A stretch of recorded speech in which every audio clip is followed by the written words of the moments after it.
কালু ভাই। ভাই না, ক কালু। ক তুমি আমার ভালোবাসো, নাইলে কিন্তু জান দিয়ে দেবো। কাল সকালে তুমি আমার লাশ দেখবা। ঠিক আছে। সম্পর্ক বদলে গেল একটি পলকে। হ্যালো জনগণ, সিনেগোকের পক্ষতে আপনাদের সিস্টেমের দুনিয়ায় স্বাগতম। আজকের ঘটনা কি? তো আজকে আমরা দেখতে চলেছি ডিপজল আঙ্কেলের একটি সিনেমা, যে সিনেমায় তিনি মেইন ভিলেন হওয়া সত্ত্বেও তিনি পীড়িতের বন্ধনে আবদ্ধ হন এবং তার এই পীড়িতের ইতি বিয়ে অবধি গড়ান। এক পর্যায়ে তার ভালোবাসা পূর্ণতাও পায়। তো এখন আপনাদের অনেকের মনে খটকা লাগছে যে একজন হারামির ভালোবাসা কেমন করে আর কিভাবেই বা পূর্ণতা পেল। তো সেই সব প্রশ্নের উত্তর জানবো ডিপজল আঙ্কেলের মুখ থেকেই। আমি সানডে মানডে ক্লোজ করছি, অন টুতে খালাস করছি, সিস্টেম চালু করে আজ এখানে দাঁড়াইছি। তো কি ছিল সেই সিস্টেম যা চালু করে ডিপজল আঙ্কেল তার ভালোবাসার মানুষকে আপন করে নিলেন? তো চলুন তাই দেখা যাক। তো প্রথমে আমরা দেখতে পাই ডিপজল আঙ্কেল তার প্রেমিকার সাথে ইটিস পিটিস করছেন এবং তার প্রেমিকা তাকে ভাই বলে সম্বোধন করায় তিনি একটু লজ্জায় পড়ে যান এবং তার নাম ধরে ডাকার অনুমতি জানান। কালু ভাই। ভাই না, ক কালু।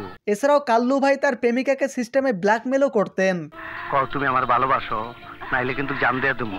কসম খায় কইতাছি, তোমারে না পাইলে আমি নিজেরে খুন করে ফেলাম। বলেন কি? নেক্সট। তো এরপর আমরা দেখতে পাই কাল্লু ভাই সরি বললেই সব সমস্যার সমাধান হয়ে যাবে, এটা একটা অপরাধ।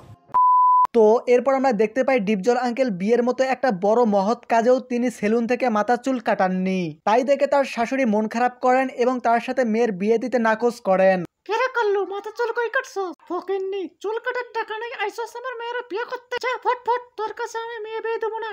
আম্মা এইটা আপনি কি কন? আমি তো কিচ্ছা খতম করতে গেছিলাম। মা গার না পিতের বেটা আমারে সিরিয়াল দেয় নাই, তাই ওর কিচ্ছা আমি খতম করে দিচ্ছি।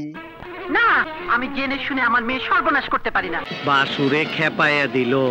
তো এত আকুতি মিনতি করার পরও যখন তার শাশুড়ি তার কাছে মেয়ে বিয়ে দিবেন না বললেন, তখন আমরা দেখতে পাই কাল্লু আঙ্কেলের আসল সিস্টেম। তো কাল্লু আঙ্কেল কিচ্ছা খতম করে বিয়ের পিড়িতে বসেন এবং ফাইনালি সে বিয়ে করে নেন।